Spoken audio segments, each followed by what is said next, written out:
What we will try and see here is that as the Indian economy has opened up to liberalization, whereby the current account becomes convertible in 1994 and the exchange rate has been largely market determined since March 1993 and the capital account has been progressively liberalized. Monetary policy has had to face new challenges from large and growing capital flows. After studying this module, you will be able to understand the problems that are faced when the economy has become liberalized, learn about the impossible trinity, understand how to manage impossible trinity. The period prior to 1990 was characterized by fiscal dominance and associated financial repression that, inter alia, necessitated administered interest rates, large statutory preemptions for financing the fiscal requirements, sectoral credit targets, tightly controlled and regulated economy. Since the early 1990s, the overall economic environment has changed substantially from that of a tightly controlled and regulated economy to one benefiting from a growing degree of deregulation and liberalization, both domestic and external. Statutory preemptions have seen significant reduction, interest rates have been deregulated, although still not fully. Financial markets have seen progressive deepening, widening, and integration over the years. The external sector has witnessed significant liberalization. The current account became convertible in 1994, and the exchange rate has been largely market determined since March 1993. The capital account has been progressively liberalized in terms of inflows as well as outflows.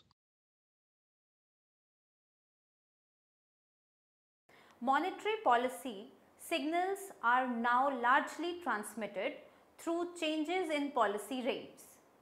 Legislative amendments have been undertaken to provide the Reserve Bank of India greater leeway in its monetary operations. The various reforms that have taken place since the early 1992 have thus provided greater flexibility in the conduct and operations of monetary policy. At the same time, monetary policy has had to grapple with new challenges beginning 1993-4 from large and growing but volatile capital flows. Capital flows constituted 9% of GDP in 2007-8, much above current account deficit. During 2007, India was the highest recipient of net capital flows amongst all emerging market economies and the third highest globally. First, let us now understand that large capital inflows are often associated with subsequent credit and investment booms, inflation, overheating, real exchange rate misalignments, current account imbalances and financial sector weaknesses culminating in a financial crisis. Reversal of capital flows to the EMEs is often quick as shown by the latest financial crisis, necessitating a painful adjustment in bank credit, collapse of asset prices, compression of domestic demand and output losses. Thus, the boom and bust pattern of capital inflows can, unless managed proactively, result in large employment and output losses and macroeconomic and financial instability. Second, on account of such a boom and bust pattern, since the mid-1990s, many EMEs and regions, Mexico in 1994 to 1995, Asia in 1997, Russia in 1998, Argentina in 2001 and emerging Europe in the ongoing financial crisis have suffered financial crisis. Financial crises are more frequent than most people think and they lead to losses that are much larger than one would hope.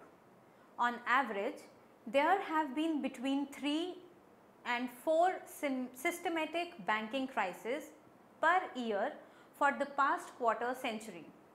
In a sample of 40 financial crises, these authors found that 1/4 resulted in cumulative output losses of more than 25% of pre-crisis GDP, and 1/3 of the crisis related contractions lasted for 3 years or more. Whereas the crises in the recent past have largely been associated with EMEs and developing countries, the current crisis is that of advanced countries. In their case also, it is the expansion of the global financial imbalances that has been among the major cause. Third, this backdrop of recurrent crisis and large losses, it is noteworthy that despite the large volume of capital inflows and outflows, macroeconomic and financial stability has been maintained in India and in most other EMEs over the past decade or so. Thus, even as financial crises have been rampant across the globe, financial excesses have been successfully contained in India and other EMEs, even in the face of large capital inflows and outflows. Fourth, let us now move on to discuss that how India has managed capital flows of such an order and still ensured high growth and financial stability. While theory commonly suggests that the combination of an open capital account, a fixed exchange rate and an independent monetary policy, impossible trinity or macroeconomic policy trilemma is not possible, most EMEs have managed their way out of this impossible trinity by moving away from the hard corners to the middle solutions. India too has managed the impossible trinity over the past couple of decades, and the outcomes have been satisfactory. It is an accepted tenet of open economy macroeconomics that the combination of an open capital account, a fixed exchange rate, and an independent monetary policy, the impossible trinity, is not feasible. Countries can attain any two of these three objectives, but not all the three simultaneously. Thus, with an open capital account and a fixed exchange rate, an independent monetary policy is not possible.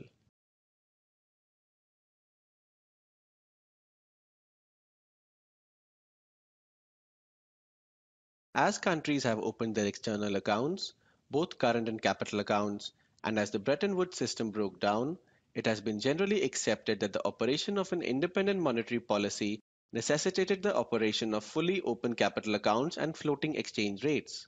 This has been the general macroeconomic and monetary policy regime followed by advanced countries. The practice followed by EMEs and other developing countries has, however, been different in recent years.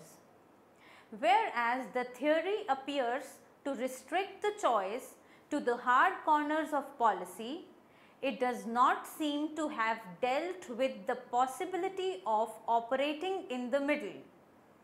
With the experience gained from the Latin American debt crisis of 1980s and 1990s and that of the Asian crisis in the late 1990s, most Asian and Latin American EMEs have eschewed both closed capital accounts and fixed exchange rates, as has India.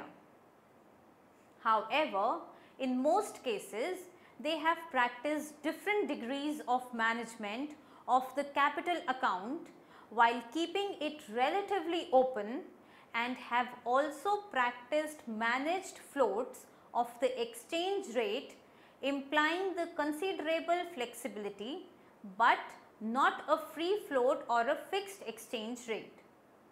This practice has enabled them to retain monetary policy independence, and in that sense they have managed the impossible trinity. The conduct of policy reflects the recognition of the actual cost and benefits of a fully open versus managed capital account and of a completely floating exchange rate versus a managed but flexible exchange rate. India's macroeconomic, monetary and external account management has very clearly been of this genre. A key area of concern and vulnerability for EMEs is on account of volatility in capital flows. Surges in capital flow are often followed by sudden stops. This volatility is often the consequence of the monetary policy stance and other developments in advanced economies unrelated to those in EMEs. Low interest rates in advanced economies encourage outflows from these economies into EMEs in search of yields, as witnessed quite conspicuously in 2010 on the back of unprecedented quantitative easing in the US and other major advanced economies. Thus, interest rate cycles can generate cycles in capital flows to the EMEs. First, the recent financial crisis. EMEs suffered despite the existence of strong domestic fundamentals. This was reflected in a sharp reduction in the net capital flows in 2008 to 2009 from their record high level in 2007. Such a fast turnaround in capital flows, if not managed actively by the policy authorities, has serious consequences for the domestic economy and overall financial stability. This was brought home very starkly in the latest episode of the subprime financial turmoil. Second, there has been a sharp expansion in the volume and volatility of net capital flows. There has been an even more significant growth in underlying gross inflows and outflows. It is these inflows and outflows that have greater impact on the daily exchange rate movements and expectations relative to the net flows. They are often more important from the policymaker's point of view. Gross inflows and outflows of capital are also relevant in the context of the recent global credit bubble. Third, to understand the phenomenon of the global credit bubble, however, gross capital flows are far more important than the net capital flows. The gross capital flows do not necessarily correspond to the saving investment balances as a national and regional level. In fact, it was Euro area banks that strikingly expanded cross-border lending, while the Euro area as a whole did not register a current account surplus. Let us now discuss exchange rate volatility. Sudden and substantial exchange rate movements constitute an important channel through which capital flows can potentially have an adverse impact on the domestic economy. The impact of exchange rate changes on the real sector is significantly different for developing countries as compared with that for reserve currency countries. For a majority of developing countries and EMEs, which specialize in labor-intensive and low and intermediate technology products, profit margins in the intensely competitive markets for these products are very thin and vulnerable to pricing power by large retail chains. Therefore, exchange rate volatility has significant employment, output, and distributional consequences. Let us now discuss how should central banks react to exchange rates. The conventional view is that policy interest rates should respond primarily to inflation and real GDP and not to exchange rate movements. Such recommendations are based on models that assume a considerable degree of effective globalization. However, from the perspective of EMEs, such recommendations are perhaps not appropriate. In the current state of the art macro models, There is no room for such things as bubbles and banking system collapse. It is generally believed that trade deficits should lead to currency depreciation. What is the actual global experience on this issue? It is interesting that contrary to what might be expected, a simple analysis of current account balance and exchange rates for a sample of 36 countries indicates that current account deficits are associated with both nominal and real appreciation. Thus, at least in the recent decade, countries with large current account deficits have surprisingly experienced a tendency for their exchange rates to appreciate, which can have significant deleterious effects on their real economies. With open capital accounts and rapid movement of capital flows, it is these flows that dominate the effect of current account deficit and drive exchange rate dynamics. Corrections do take place, but these are with substantial lags and often end up in a crisis. The conventional models focus on implications of exchange rates on price stability.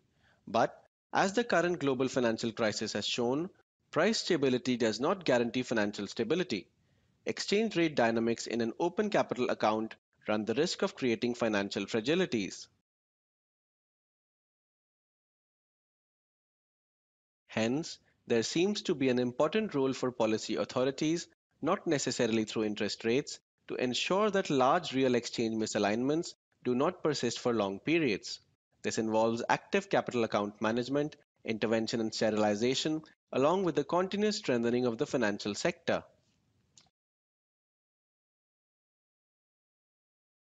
With the increase in cross-border capital flows, the exchange rate appears to be influenced more by these flows rather than by developments in the current account, which perhaps reflects economic fundamentals better. Since capital flows are much more volatile than current account flows, they are subject to herd behavior, leading to excess flows and sudden stops. Therefore, EMEs have had to resort to some degree of capital account management and associated forex interventions, influencing movements in the exchange rate. Over the last decade, the Indian experience with respect to overall macro management has been broadly similar to that of other EMEs in Asia and Latin America. It has also eschewed corner solutions in exchange rate and capital account management while practicing an independent monetary policy. Against this backdrop, the next section provides an analytical assessment of the management of the external sector in India since the early 1990s, with particular focus on the management of the capital account and exchange rate. It also critically assesses the efficacy of capital controls. The chapter then discusses how the monetary management was conducted in context of volatile capital flows. The issues that are discussed here are how the monetary policy framework was employed, the mode of liquidity management, and the range of sterilization instruments or operations that were used. This also includes a discussion of the prudential measures used to supplement the monetary policy so as to manage the impossible Trinity and ensure financial stability. The chapter then undertakes an assessment of the outcomes in terms of key monetary and macroeconomic variables like credit, money supply, the health of the financial sector, inflation and growth. The outcomes in the Indian context are compared with those in the other economies. The concluding section sets out the key lessons from the Indian experience. External sector policy has witnessed very significant changes as a part of the overall economic reforms practiced in India since the early 1990s. The economy has been opened substantially over this period. The hallmark of the policy has, however, been that of gradualism. The current account was gradually liberalized over the 1990s with the elimination of quantitative trade restrictions and gradual reduction of tariffs, which are now close to ASEAN level. Current account convertibility obligations under the Article 8 of the IMF were accepted in 1994. Capital account liberalization was more gradual. It has been seen as a continuous process rather than as a one-off event contingent upon the progress in fiscal consolidation and in financial sector and real sector reforms.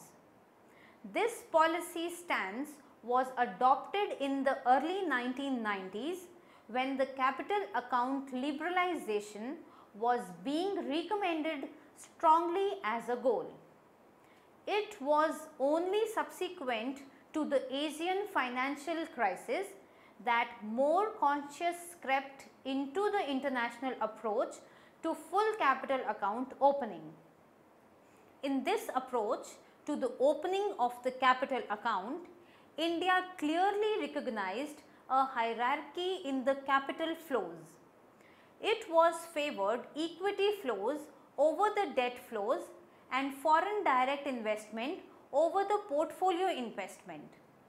The Indian capital market has been opened to the institutional portfolio flows, but with some limits on the share of domestic companies that can be held by foreign portfolio investors both individually and collectively. Let us now move to management of the external account in India. It has witnessed very significant changes in India since the early 1990s.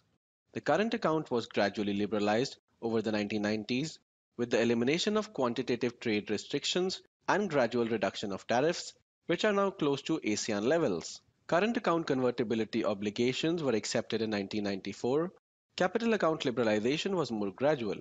It has been seen as a continuous process rather than as a one-off event, contingent upon the progress in fiscal consolidation, financial and real sector reforms.